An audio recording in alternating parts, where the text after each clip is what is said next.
next one we have here, this actually comes from your daughter, which I'm so happy that we had some student perspective here. But what I think happens, and this is something that we should address, is that you have these big Zoom meetings and a lecture happens, and there's some students who aren't comfortable asking a question or putting themselves out there in front of a large group setting.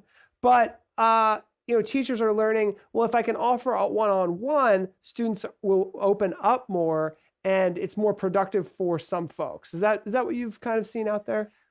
That's what I've seen also myself, and that's like I said when my daughter chimed in with this and just took my asked for ideas, she just took my phone. Um, so and it gave you that long list, a diatribe. But what it was she was one that because she was at the calculus level, she's at the AP level. So while not wanting to bog the class time down as they're covering the other stuff, her teachers were giving that one-on-one Zoom session.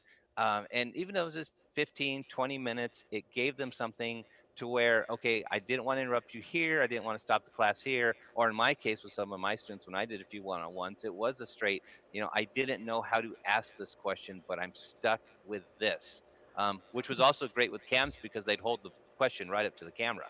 Um, so that one-on-one, that almost quiet time, the kids were more interactive with it than even my office hours at the school where they could come in and ask the question.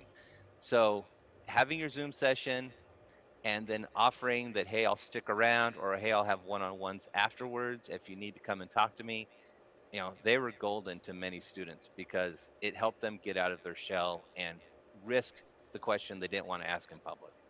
It's a great point, Drake, especially too. We're working with a higher ed instructor, Christine Hagedorn, who you've met in past streams here. She mentioned about the anxiety factor. So that is something that it does not just affect, tweens and teens, also into the older adult population. People have a lot of social anxiety and they don't necessarily want to go out there and ask a question that may be perceived as dumb. Yeah. A bunch of people. So Yeah, back when I was at college, Dr. Weldon, great professor who regretfully just passed away from ASU, told us in our class when I had a question, because I got some of the looks of, well, what kind of question was that? And he stopped the class and he said, for every one person that asks a question, there's 10 more that are thinking it.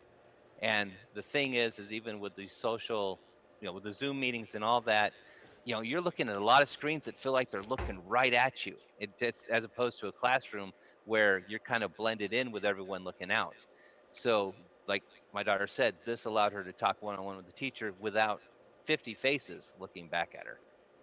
I never thought of it like that, but it's true. That is kind of it's a sad fact that it looks like everyone's looking at you, whether they may or may not even truly be looking directly at you. It feels like that.